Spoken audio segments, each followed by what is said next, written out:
कोळसा वाहतूक करणाऱ्या 16 चाकी ओव्हरलोड ट्रकने बुधवारी मुंबई गोवा महामार्गावरील हातखंबा येथील उतारात तब्बल 8 गाड्यांचा चुराडा केला।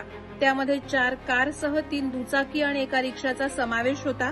या भीषण अपघातात झरेवाडी येथील शिवम रवींद्र गोताड या 19 वर्षीय विद्यार्थ्याचा जागीच मृत्यू झाला होता।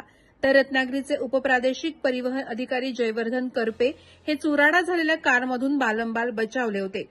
आता या अपघाताचा सीसीटीव्ही फुटेज उपलब्ध झाला असून हा थरकाप उडवणारा अपघात नेमका कसा झाला हे स्पष्ट होत आहे। हा अपघात बुधवारी 17 सप्टेंबर रोजी सायंकाळी 5:30 वाजण्याच्या सुमारास झाला होता। निवळीवरून गोव्याच्या दिशेने कोळसा वाहतूक करणारा 16 चाकी ट्रक KA 29C1843 हा हातखंबा गावावरून असलेल्या तीव्र उतारावर चालकाचे ब्रेक फेल झाल्याने ट्रकवरील नियंत्रण सुटलं आणि त्याने समोरील 8 गाड्यांचा चुराडा करत पुलाच्या संरक्षक कठड्यावर जाऊन तो आदळला होता। संध्याकाळची वेळ असल्याने नोकरदार, विद्यार्थी, घरी परतणारे प्रवासी त्यांच्या 4 चाकी, दुचाकी आणि रिक्षातून प्रवास करत होते। अवजड वाहनांच्या गर्दीमुळे महामार्गावर वाहतूक कोंडी होती। सर्व वाहनं लाईनमध्ये सावकाश पुढे जात असताना भरधाव ट्रकने या गाड्यांचा चुराडा केला। सुमारे 200 मीटर कार, दुचाकी फरफटत घेऊन गेला।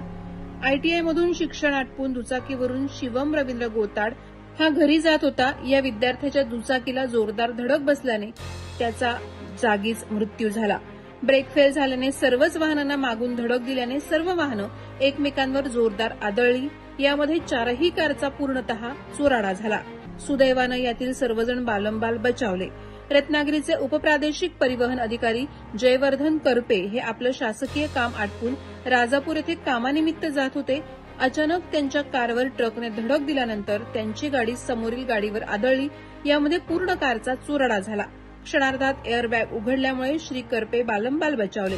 या अपघातात डॉ महेश महाले यांची क्रेटा गाडी, मंगेश नागले यांची रिक्षा, कृष्णदेव भरत येडगे यांची स्प्लेंडर, अविनाश विजय ठाकरे राहणार लांजा यांची मोटरसायकल, तर लांजा येथील अॅडव्होकेट समीर दळवी, डॉ सुदेश कुमार शिवाजीराव चव्हाण यांची कार, संग्राम विलास साळवी राहणार नाचणे यांची कार, तर सत्यविनायक सुरेश देसाई यांच्या कारला ट्रकने धडक दिली।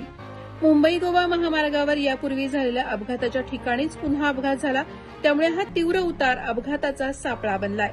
आतापर्यंत इथे 4घांचा बळी गेलाय। मुंबई गोवा महामार्गावरील हातखंबा गावात पुलाचं काम अद्याप रखडलंय। तीव्र उतारावरून गाड्या पुढे जाताना गाड्यांचे ब्रेक फेल होणं, चालकाचं नियंत्रण सुटणं यामुळे अपघात होत आहेत। पुलाचं काम पूर्ण झाल्यास तीव्र उतार पूर्णतः नष्ट होणार आहे। पण आता हे काम पूर्ण करण्याचा मुहूर्त ठेकेदाराला केव्हा सापडतो हे पाहणंच आपल्या हाती राहिलं आहे।